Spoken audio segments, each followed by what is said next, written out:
This is an interview with Trevor Hutton on the 14th of October 2011. The interview is for the Christchurch Flute Society. The interviewer is Michelle Bradley. The interview is being recorded at 40A Hounslow Street in Trevor's room in his home. The recording equipment is a Fostex FR 2LE digital recorder and 2 clip-on microphones. This is recording session 2.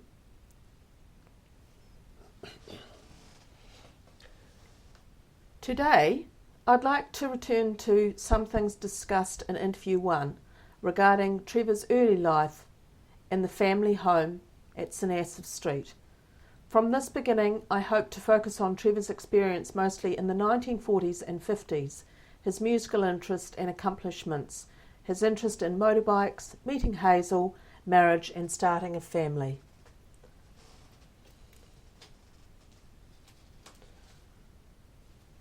All right, Trevor, well, after much anticipation, That's all right. we're going to make a start. We had talked a bit about you living in St Asaph Street in Yes. interview 1, and I thought it would be a good opportunity to ask someone, in view of how much the city has been changed in the last year, to ask if you had reason to go from your house down to Colombo Street as a child. Well, that's in St Asaph Street, because we're only 2 blocks away from Colombo Street, and because we just always walk down to town. Because in those days, in those early days, there weren't many cars or anything around on the streets, especially at the weekends on a Saturday afternoon. And McLaren's Motors were opposite us, and that's how. And it was quite an open road, but there was nothing hardly in the whole Saturday afternoon in those days, and we could play in the streets if we wanted to, that sort of thing. And it's such a difference now. Every time you go along, day and night time, there's cars going right down. So you should really notice the difference in how busy the city is. Oh yes. Was there any reason that you would have to go into Colombo Street? Did the family go downtown of a Friday night? Occasionally we did, yes, just get the odd thing if we needed it, or just have a look around or something like that. And we go in the daytime too, on a Saturday, because they worked on Saturday mornings then too. And it was quite interesting. And then virtually I was born in, so early that was going up to when I was about 11 was when we left that and went into Spraydon. And Did you come into Central City from Spraydon? well, we'd go to Sydenham a lot of times, because there it's very close to Sydenham. We went into Strickland Street. One side of that was Spraydon, the other side was Sydenham, where it started. And that wasn't all that far away either, But by those times we were motorised quite a then my father, because he had cars in the old house in St Asaph Street, old-fashioned cars they were, tourists in those days, about 1923 models or 24s and all that. And it was very interesting life we led there, and it seemed to be such a lot for us to do with the Avon River being so close, and we used to play around there, and with my friend over the road, and he was 15 months older than me, but we're still friends, we're still in touch with one another. He's that, and we used to play together all the time, that was my main friend. And even when I shifted away when I was 11, we kept in touch, and I'd come into town and we'd go into the movies together in those days. It was really, it was so pleasant because there wasn't such a hubbub of people, you know, getting round and that sort of thing.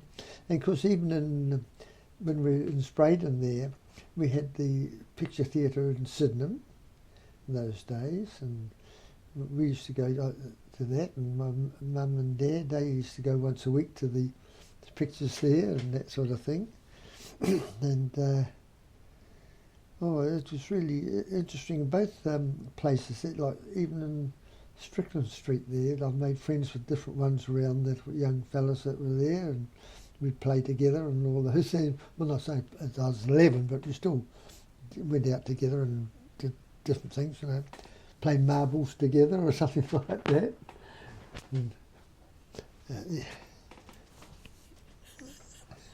And, it was, you know, really, in those days were lovely days. And because I was into music when I was 9, my father taught me in St Asaph Street, and that was very interesting during that period. It was so different, and with having to, I think I might have mentioned before about the band and taking me into it, and I was only about, let me try to think now, about 10 or 11, and that made a junior member, and the next eldest was about 20.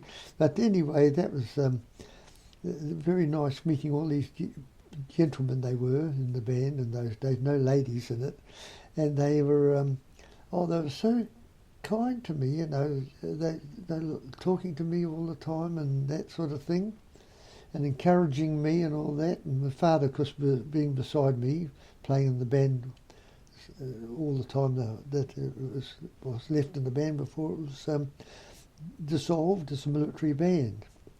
Could I ask a few questions about your father's, I guess,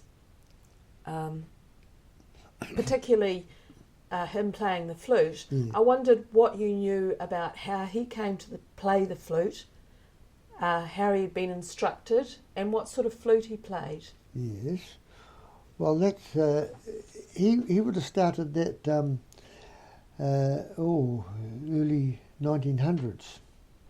That he was born in 1980 something, 1880 I should say, and I think he just wanted to learn the flute. And I think there was a Mr. Poor in Christchurch was his teacher, and his offsprings ended up in Auckland, George and Frank Poor in Auckland. But anyway, Dad, apparently he was, made great progress, and he had an old-fashioned flute in those days, and they were what we call the old 8-keyed flute. But instead of having keys all along it, you had holes on, where you covered those holes with your fingers, and that sort of thing. And I don't know whether I mentioned before about the chappie that changed all that, the German chappie, Theobald Bohm. Did I mention that? Carry on. Well, Theobald Bohm in 1848 introduced what was known as the Bohm system, and that's what it is still today with all the keys along, and it's been quite a few different little things added to it in those days. And my father, when he could afford it, he went and bought a new one had it sent out from London. And that's the one I started on, because my mother had finished playing it by then. He taught her to play the flute, and then she put it aside, and then I had that one when I started with my father. And my father, he was quite busy with playing with the things. He played in the 3YA concert orchestra. That was early on, about 1930 something. At 34 or something like that, I think it might have started up, and went to about 1959 when it was dissolved by the government. And because being in a radio one, it was a government thing too. And I took over the job there, playing with them when I was about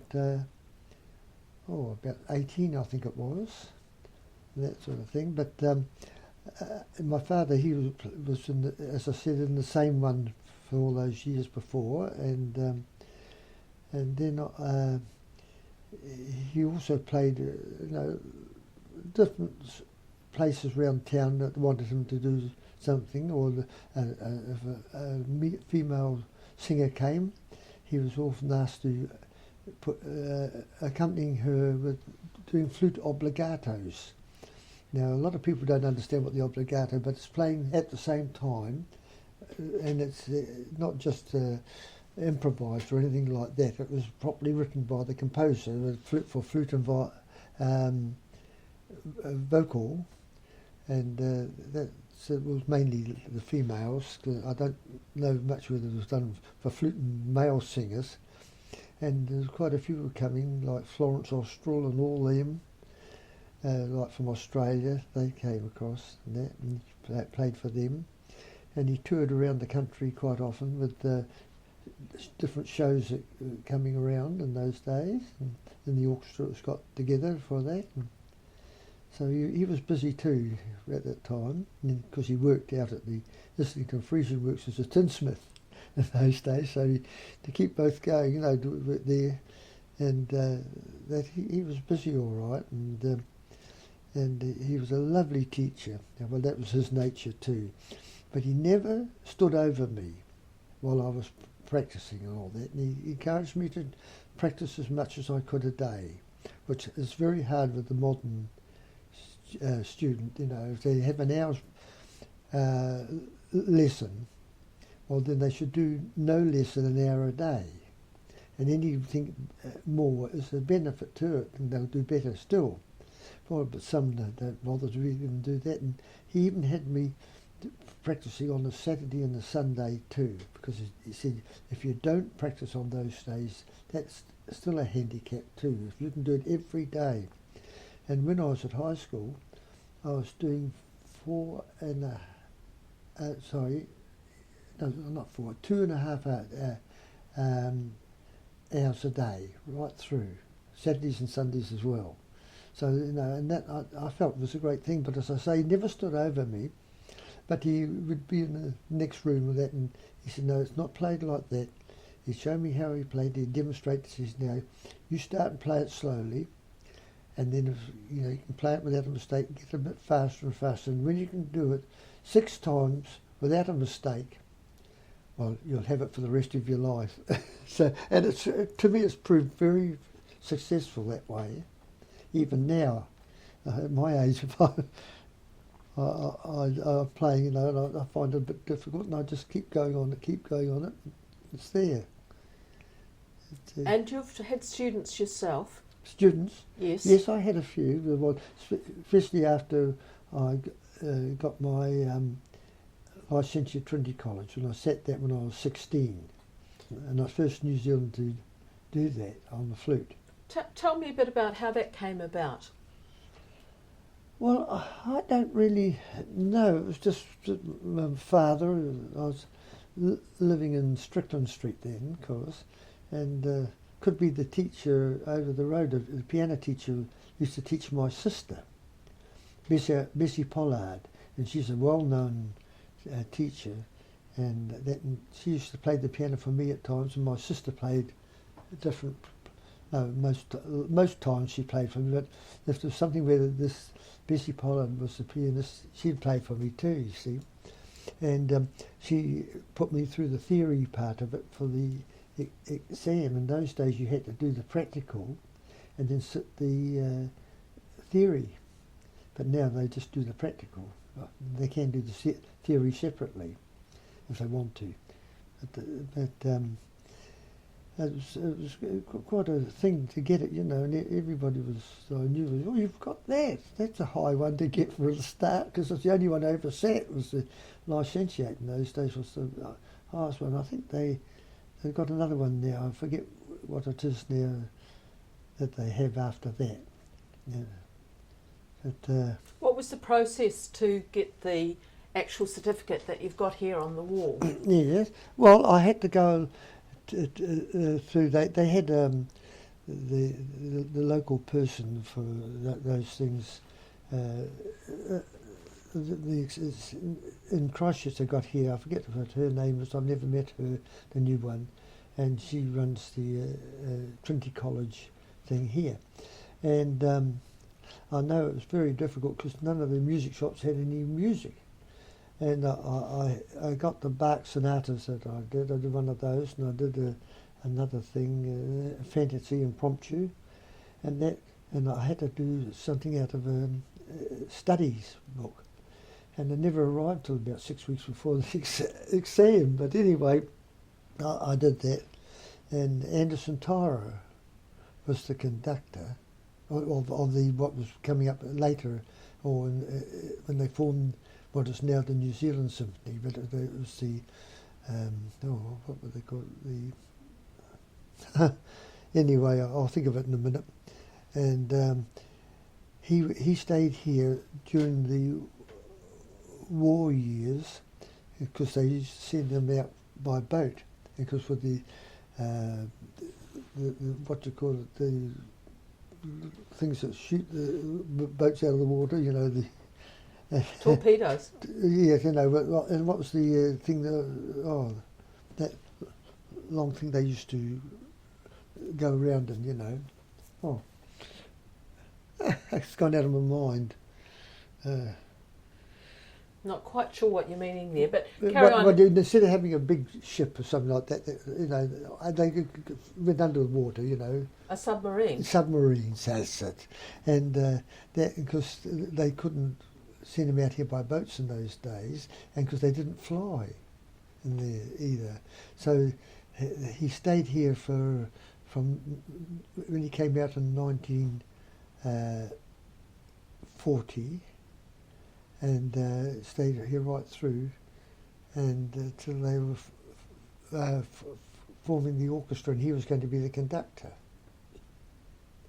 And so now, is this still relating to you getting your Trinity College? No, well, that's who examined me, Anderson Tyro, and that so it was quite an achievement, I thought, in those days, you know, because people had it on the piano and other instruments, you see. But you were the first person to get it on the flute that you knew of. So I was told, because even he thought that nobody had ever sat one here in New Zealand before. And so once not on the flute anyway. And so once you had that achievement, did you think about having students, or was that not till much later? That's when I got it, and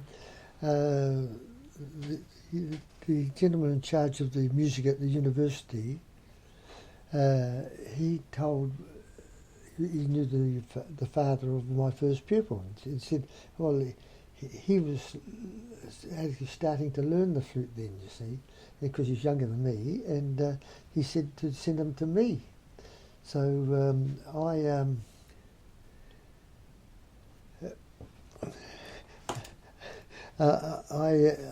I took him on anyway, Jack Goldsmith, and he's been a great friend of mine ever since. Now, you know, that we've played in orchestras together and that sort of thing. And what sort of age was Jack? Well, Jack was 12 at the time when I was. I'd be about, when I got the theory too, I'd be about 18. In the Strickland Street house, how were things organised as far as where you could play music? Well, we never even had a telephone in those days, and well, I don't know, it's all done through my father hearing this when he was out playing or something like that, you know. But did you have a particular room in the house that was just... Yes, and what we called the front room, yes. So that was used for other things during the family life as well?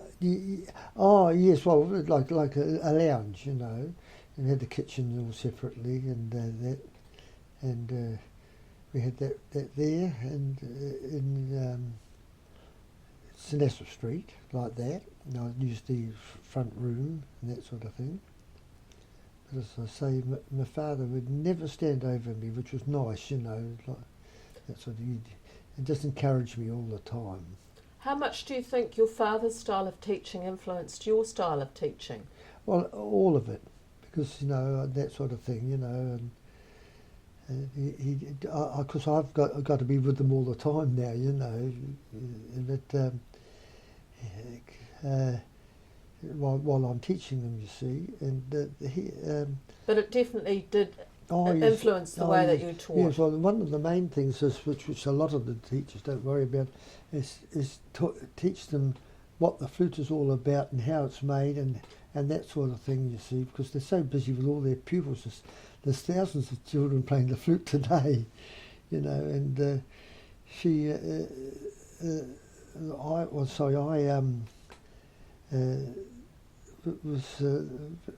found it strange because what he taught me, I told all my pupils, you know, and how to put it together and all that. And a lot of them don't even do that now. They just go along and learn. And because there's a special note on the foot joint of the flute, the smallest piece, the C sharp.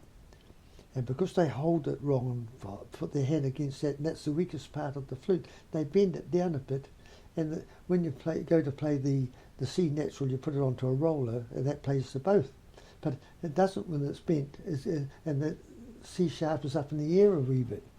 And I reckon about every second flute that I do touch, I've got to straighten it, you know, and that sort of thing. Yet none of my pupils that I had, because I haven't got any pupils now to talk about, and they never had that trouble with them because they had been taught how to hold it, where to put your finger and all that sort of thing. And a lot of the teachers say, oh, you hold it that top of the longer piece and at the bottom of the other, and because when they're trying to put it on the children, they're sort of making it loose. So this is fitting the pieces together. Yeah, fitting it together, and what would you encourage them to do?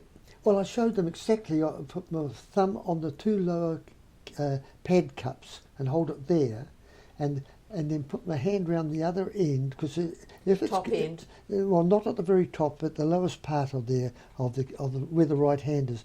Hold it round there, and it will go straight on and not do any damage. They say that's all. Don't hold it round the keys, but it doesn't hurt them if it's a good flute and that sort of thing. It's nice and strong.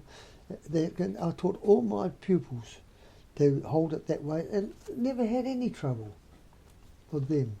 Just shows you, doesn't it? Some of the teachers, I should say, if they read what we're talking about, they would be say, "Oh, that's all hooey." So, but it stood the test of time for you. Oh yes, I never had any of my pupils get a C sharp bent up on their flutes. You had mentioned to me that your father played at the silent movies. Yes. Did you ever have the experience of going along when he was playing? Oh yes, I used to go to the movies in those days. Oh yes, that he had with the what's it? I gave the name of the trio, didn't I? Was it Harry Albert? Elwood. Elwood. Yeah, Harry Elwood type.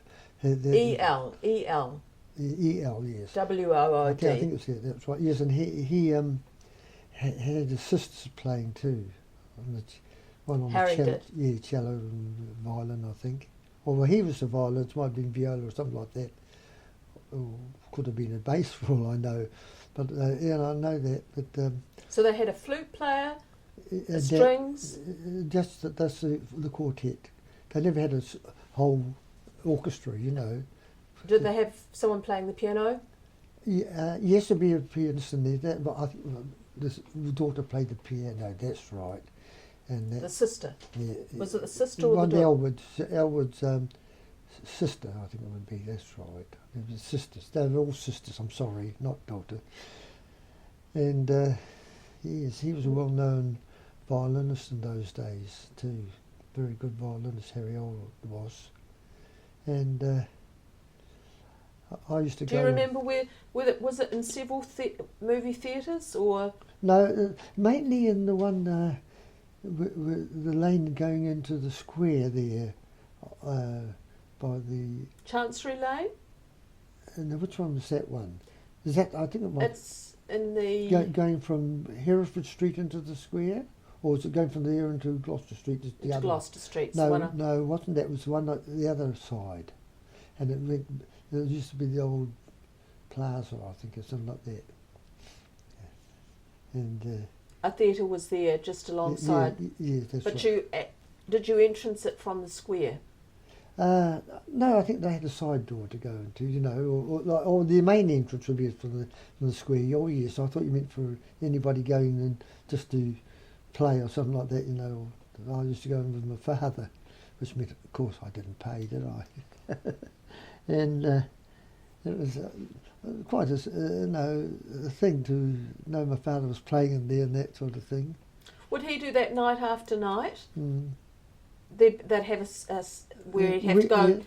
Yeah, I think there'd be 6 nights a week in those times. And then, because it wasn't long after that, and they got the sound movies, you know, and then it was finished, you see. Now, you also had mentioned to me, and it's a shame we didn't think, I meant to ask you to get your flute out. Yeah. You also had mentioned to me that around that time when you were a young man, that they changed the pitch. Yes, they did. Well, and the 3YA players were the first ones to go into real low pitches, what they're playing now. And for a long while, everybody just pulled the head joint out to flatten the flute. That's all they could do, you know. Then they gradually got clarinets and all that, because there was general low pitch for every instrument, you see, they took over, you see. And that was about 1936, I think. So for you made that alteration with the flute that you were playing, and then did you have to get a new flute in time too? Well, yes, well, in 1950, my father, he was teaching a man, and he wanted a new flute from Rudolcart in London. So my father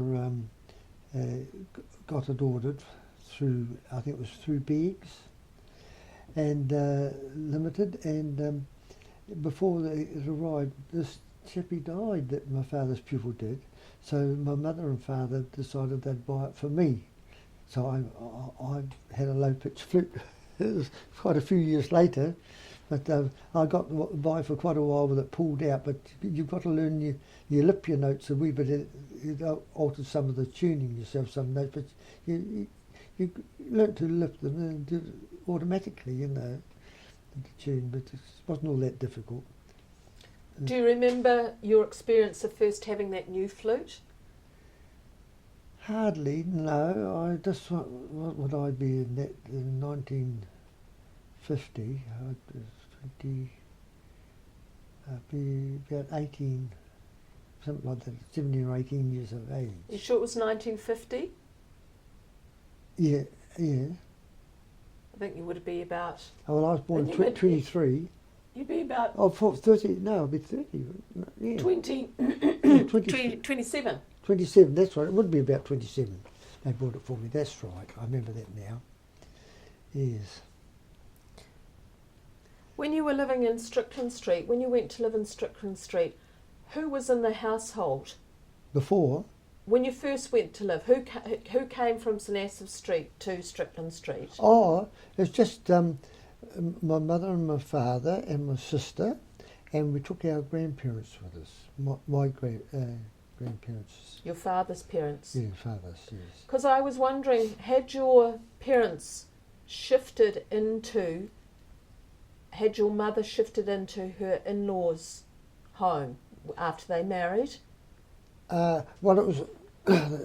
I don't know whether I never really heard that, but I know when I was born where it was, and it was a double 2-story side by side. But that was great. It belonged to your father and my father's parents. So your father and your mother had always lived with your father's parents.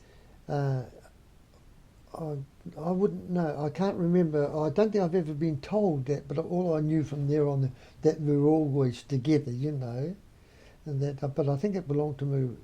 The place belonged to my grandfather. Hmm. Now, you had told me also, Trevor, that that I guess you weren't that old a man when your father died, and I wondered if you could tell me a bit about the circumstances about his his death. Well, I think I was only 31 when he died. Yes, I was. He died in 1954. Yes, he was a big blow to the family when he went. He was such a lovely man. But he killed himself with smoking. Is that right to say that? Yes, he killed himself with smoking. When he retired from the freezing works, he never had a cigarette out of his mouth. And he died of lung cancer in the finish. Was he able to play the flute and smoke? Oh, he did all his life, more or less, but he of course you can't play and smoke at the same time.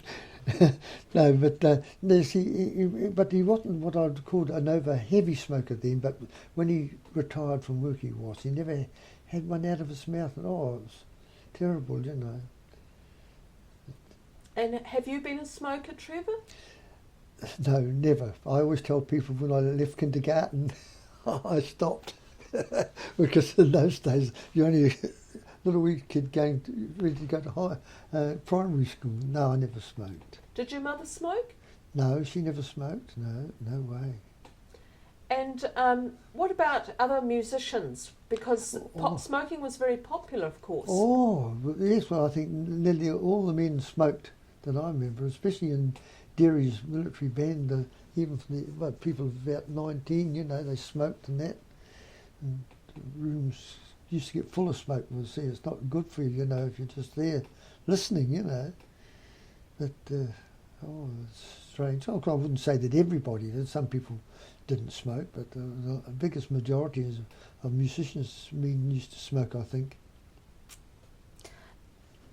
Just before we move on, this lovely photograph up here on the wall of your mother, with the Louis Bloy. Do you know any story about that photograph? So she's standing here with a flute. Yes. And there's 7 other women with string instruments, and that's Mr. and Mr. Bloy here at the front. Do you know Yeah. anything about this photograph?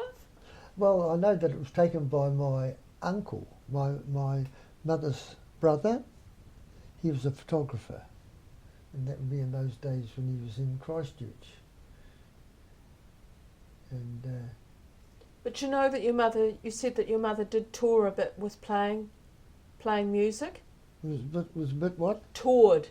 Did she move around a bit with playing music? Oh, no. She just played it for wanting to play it, She just played locally. Yes, I think so. She didn't do any touring around. It was mainly just for herself, something to do, that sort of thing. Were occasions at your household marked with playing music? So did you have times of the year or sing-alongs at home? Was it part of what was celebrated in your household? Well, yes. Well, my father, because he used to play in quartets and that, and used to be when we were in St Asaph Street and had to play somewhere else a quartet of instruments, and over in Spraydon and Strickland Street, because by that my mother, she joined the Royal Musical Society as a singer, because my mother was quite a good singer, and she'd have them often at our place there, because she had the what we called the front room was a massive, long, big room, and it's one exactly the same size at the back with folding doors between. Oh, you could probably put 60, 70, 80 people in the two of them, and it used to hold evenings there for some members of the Royal Musical. Bob Field Dodson, he was the conductor in those days too.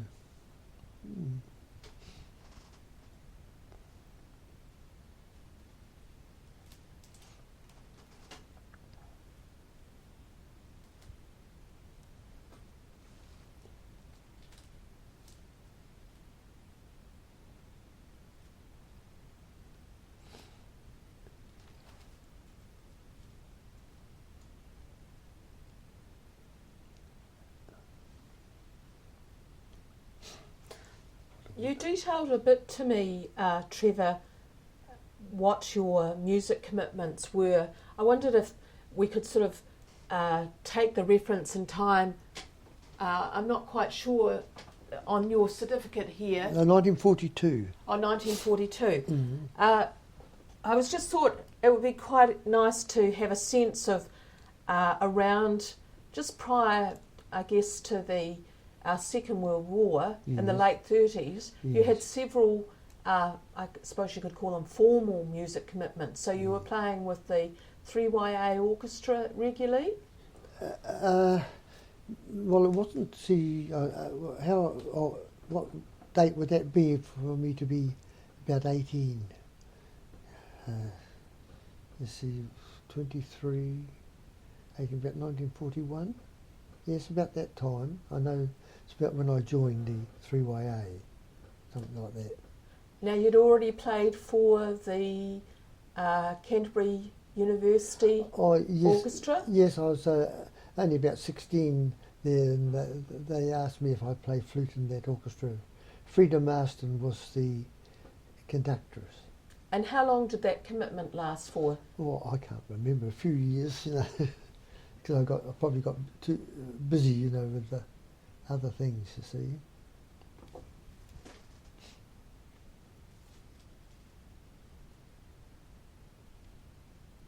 Did you continue around that age, around the war years, playing with the Savage Club and the Derry's Military Band? Yes, well, I joined the Savage Club when I was 14. I think I told you that, and you're supposed to be 21, but they wanted me in there. And yes, the military band, it folded up in 1949 as a military band, and became a brass band from then onwards. And that's when we were dispensed with the conductor in 1949. But I played right through from when I was about, I'm trying to think now, be about 10 or 11, when they made me a junior member of the band. Oh, it was lovely. So you had these concurrent commitments. You were working as a young apprentice jeweller, and you had these multiple music commitments during the week. Yes, well that started on my 16th birthday. I started working as a manufacturing jeweller, like being an apprentice. And that lasted 6 years. It's a long apprenticeship, wasn't it? Yes, and so it was I was quite busy in a lot of ways, Would you have to come home from work and change into special clothes to go off to your music commitments? Well, I would from working clothes. I put a different clothes on, to go to the rehearsals and all that sort of thing, And because mainly the band rehearsals on a Tuesday night, and because when I joined the 3YA orchestra, our rehearsals a Tuesday night then too. But my father carried on with the band, and then I'm trying to think now. I used to go round there after the band finished, and sometimes the reverse. I'd come back to the band when the orchestra had finished, something like that, the rehearsal and those sort of things. But anyway, I was still in the band. And did you have live recordings at the radio station? Yes, we did it all in those days. It was all live recordings.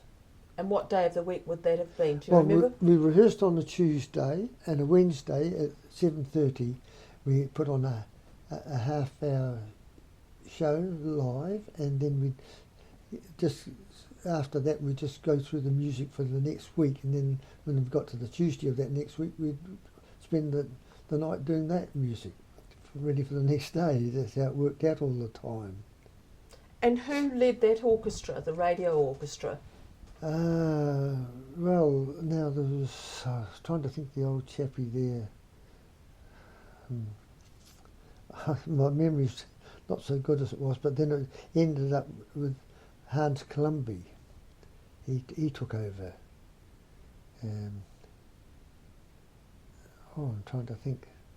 I'd have to get a look at some old programs, you know. Well, I think it's a bit of a mean question anyway. Yeah. Did you play mainly classical music for the radio? Yes, but I did quite often. For a year or two, I used to give a display on the 3YA on a Friday night and do a half-hour flute solo with piano. I did that for quite often on probably about every month. I did it once for quite a few years. So that was a bit like the Trevor Hutton show, was it? Well, I don't know, because next week they'd have somebody else. But you did quite a lot of shows, you did quite a lot of programs where it was yourself and a pianist. On the yes, for quite a few years I did that studio performance. Where were you being recorded? Do you remember the venue? Well, we used to do it live in those days. So you were at the radio station in... Yes, well, see, the lady over the road, she was good pianist, but then they had another man that did most of the playing, accompanying, Matthew Dixon, his name, called him Matt Dixon. And I did all these live shows with him. Was that at Worcester Street where you Gloucester Street. In Gloucester Street. Where the radio station was. Mm-hmm. So you want to know about motorbikes? You could talk about motorbikes. Now I was going to ask you a bit about your experience around World War II, but we could talk about motorbikes. Well, it did carry on the experience, much of the same as like in the orchestra, you know, the 3YA. I was in there for quite a few years. During the war years. Mm. You had other musical commitments because of the war activity, let's say? Did you go and play for army camps or? Oh well, that's where the Dairies military band used to go and visit them. You know, I think I told you about the conductor going down backwards down to the river up. Where was it? No, just up north, Christchurch. I think you did tell me about that. Were you playing with jazz groups at all during the war years? Well, I suppose they were sort of jazz groups. With Brian Marston and Doug Caldwell. Well, Brian's been dead a year or two now. He was a great trombone player, and he also played in the Christchurch Symphony too. The orchestra I was trying to think of before, the National Orchestra. I couldn't think of it. I knew it would come when I went the other way. Yes, that was what it was before. They turned it into the New Zealand Symphony, and that one. But the Christchurch Symphony came from the old Orchestral Society, and John Ritchie, he was responsible for starting off that. From here, there's a string orchestra here. Then he used to take the wind players from the 3YA to, when they wanted extras, you see, and that sort of thing, and with their string orchestra. And then I think about 1964, I think it was, that they decided to get a full orchestra. Now, had you met John Ritchie somewhere else earlier in life? In Christchurch here, because he was here for years. Mm. Yes, how long back was your knowing? How long back had your first meeting with John Ritchie been? I couldn't really tell you, but it's a long while ago, because he came up here from Dunedin, and I'm trying to think of that guy, the professor that was in charge of music at the university, but he came up here to university, John Ritchie did, and That's a long while ago. What years? You're going to tell me about motorbikes. Oh, well, I was lucky. My father, he had a few motorbikes, and he ended up with a Harley Davidson, a 1923 model, the year I was born, and sidecar.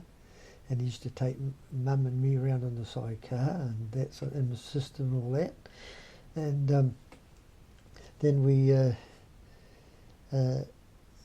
when I was about 17, he said to me, "Look, you can have this motorbike." He said, "I don't use it now. I hadn't used it for years." He said, "You can have it." I said, "All right, Dad, I'll take it." Anyway, and I rode around on that, and then I got a later model. I think it was a 1929 model. It was just no sidecar on that one. And then I bought another one, about a 1935 model. Then I had a 1921 model given to me, and another one for bits and pieces, didn't fit them. And that was, I think I ended up with about 6 or 7 Harley Davidsons. At different times? At different times. And the last one was that my brother-in-law, he came back from the war, and he bought one that was been taken over by the army in those days, motorbikes and that. And he bought a 1938 model. And he sold that to me. So I think that was the oldest one I had, but I had it for quite a few years. And I bought a section to build on down in Bromley Way, and it's Cuffs Road, and it was on sand. But anyway, I wanted to get a government loan to build the house, and it was going to cost £2,800, which is quite cheap, and I had to get that £800 before they give me the 2,000. So it took me about 6 years to save for it. But anyway, to buy it, I sold to buy the actual section, paid for that one first, and paid for the house later. I sold the motorbike. So there we are.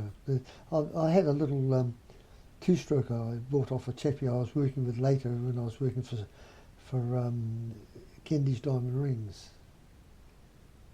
And did you maintain the bikes as well as riding? Yes. I started off and took my father's all to pieces, and because it was, and painted it up like new again, and got it all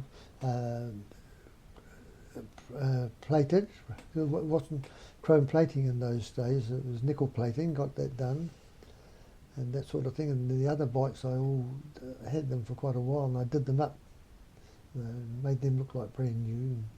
So this one you sold for £800, or to contribute to the £800? No, that was to buy the section. Then I couldn't put the house on. That's why I bought the section first. A lady in the 3YA orchestra, and they owned all the property there, and the property was given to her husband, who was in the Boer War. I think it was. Yes, I'm sure. I don't know. Maybe no. It might be the First World War. He had a high up job in there, and she was selling this ground round and putting it into sections, and I thought, well, I'd buy it off her, you see. And that's right. So I had to pay for that. So I sold the motorbike for that, and then I had to save up and had the section. I had the section for about 8 years or something to get that under 800. But by this time you were married, and had you have Hazel share your interest in motorbikes? Yes, I did. I had that last one, and Hazel used to. But sort of when we were courting, she'd go get on the back of it, and I got a sidecar when she had Judith, our daughter. And we used to have both of them in there. And I had a screen on the motorbike, big screen with a plastic clear window on it, Windscreen. windscreen. Yes, she had that on it, and that sort of one. I even had one on the motorbike too. And it was all my friends we used to go to their motorcycle rallies, and they said, "Where's your machine gun?" So there we are. You see pictures of the Americans on their Harley Davidsons. These Harley Davidsons, they were made to last. There's no doubt about it, And the four-stroke models, they were far more convenient. They were cheaper to run, petrol-wise too. More economical. Oh yes, very more so. Yes. And how did you meet Hazel? Well, it's very strange. I was very young at the time, but How young?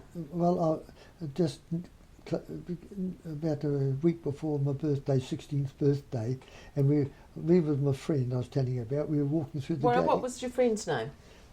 Don Garth, and we went walking through the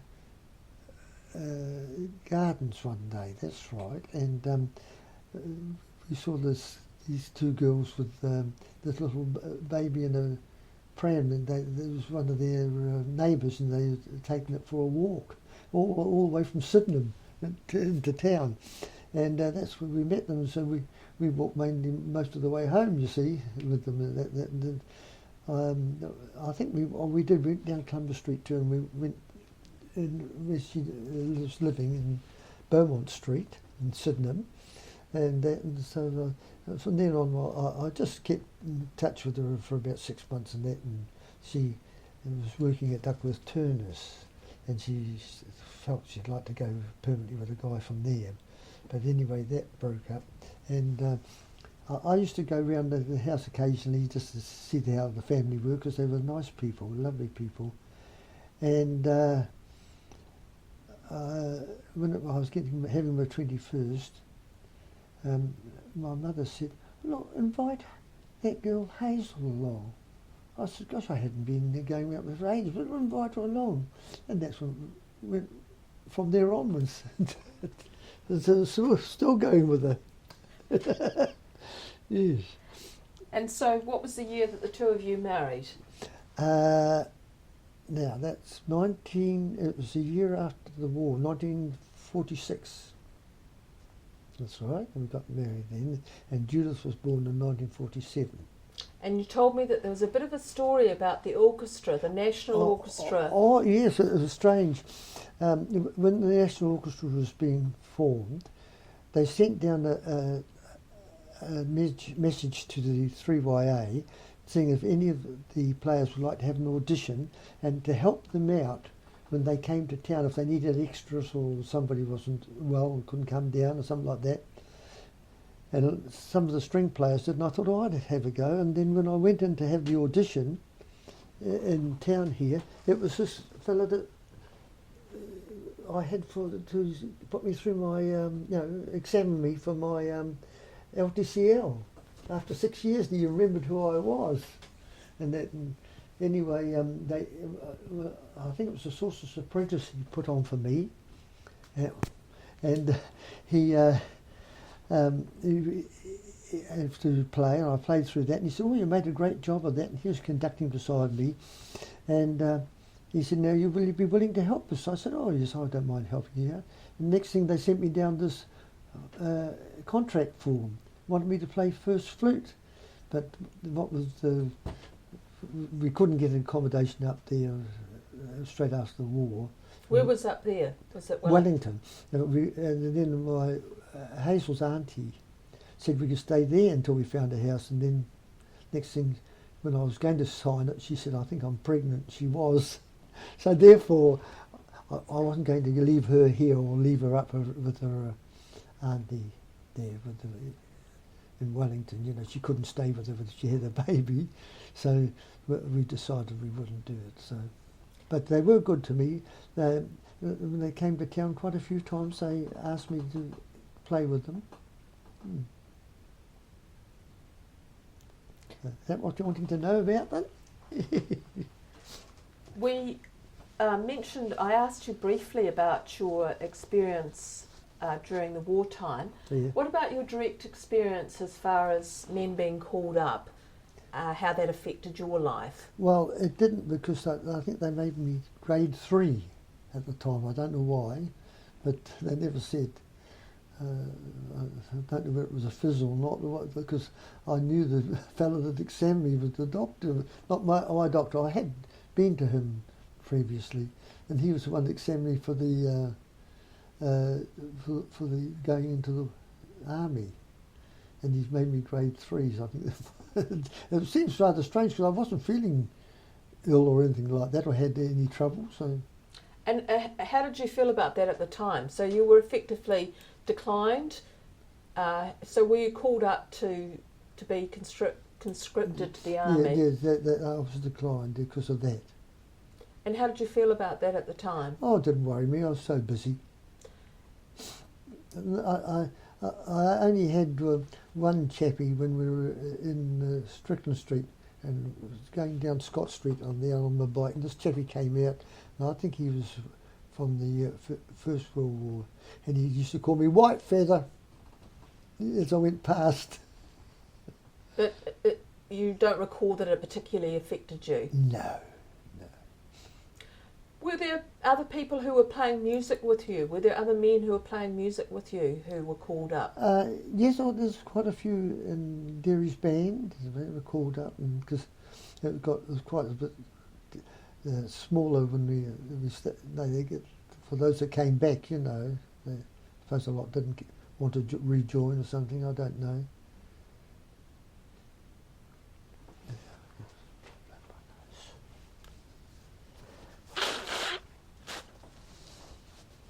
Yes. I think that would be quite a good place to stop there. Yes. That's good. Are you feeling happy enough about us making a stop there? Is there anything else that you particularly wanted to say? If you want to talk to me again, I'm only too willing to help you. But I've had quite a life. You know, a lot of the stuff I can't remember, but I did a lot of playing in my young days. You know, and that sort of thing. But I believe there's quite a few put in for the orchestra, and but they chose me just for having the audition. You know, and I said I was going to do it. You see, and that I've still got the letters here that they kept writing down to me, asked me to change my mind and that sort of thing. So that's. How did you find your commitments to music balanced with your working and having a family?